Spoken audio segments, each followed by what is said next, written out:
जय श्री राम दोस्तों, हम आ गए हैं दोहा क्रमांक 190 पर। इसके पूर्व के दोहे में हमने देखा कि अग्निदेव ने दशरथ जी को खीर का कटोरा दिया, जिसके उन्होंने 2 भाग किए। एक भाग कौशल्या जी को दिया, शेष आधे बचे भाग के पुनः 2 भाग किए। उसमें से एक भाग कैकेयी जी को दिया, फिर बचे हुए आधे भाग के फिर 2 भाग किए, तो एक भाग सुमित्रा जी को और 2 भाग सुमित्रा जी को दे दिए। सारी रानियां गर्भवती हो गई।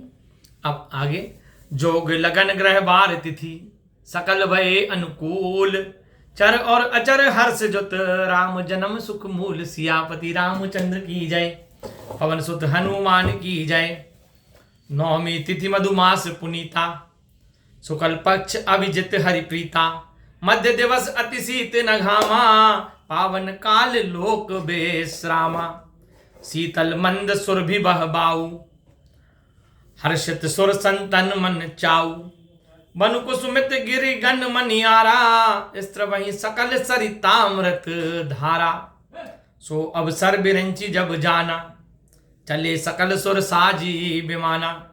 गगन बिमल संकुल सुर जूठा, गावहि गुण गंधर्व बरूथा। बरसई सुमन सुअंजुलि साजी, गह गही गगन दुदुम्भी बाजी। स्तुति करहि नाग मुनि देवा, बहुविधि लावहि निज निज सेवा। गोस्वामी जी कहते हैं कि उत्तम योग, उत्तम लग्न और ग्रह और बार और तिथि सभी अनुकूल हो गए।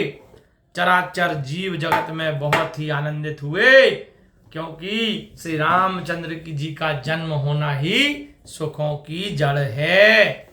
नवमी तिथि पवित्र चैत मास शुक्ल पक्ष 9वीं तिथि में भगवान का प्यारा अभिजीत मुहूर्त, मध्याह्न काल, न ज्यादा धूप न ज्यादा ठंड, संसार में शांति देने वाला पवित्र समय था।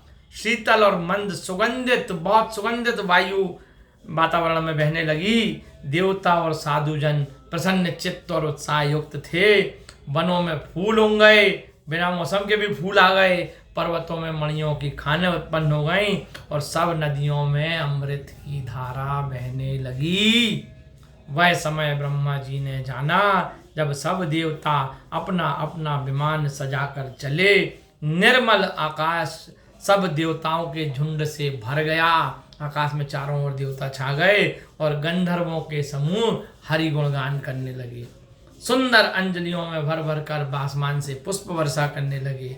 आकाश में धमाधम नगाड़े बजने लगे। नाग मुनि और देवता स्तुति करने लगे और बहुत प्रकार से अपनी सेवा भेंट करने लगे। बोलिए राजा रामचंद्र सरकार की जय। आप विश्वास मानिए भाइयों, दोस्तों, मित्रों, भक्तजनों, कि जब इस लाइन को पढ़ रहा हूँ तो रोंगटे खड़े हो रहे हैं। प्रभु के जन्म का जो वर्णन तुलसीदास जी ने रामचरितमानस में किया है, अंदर से रोंगटे खड़े हो रहे हैं जब इसको पढ़ रहा हूँ तो। बोलिए राजा रामचंद्र सरकार की जय।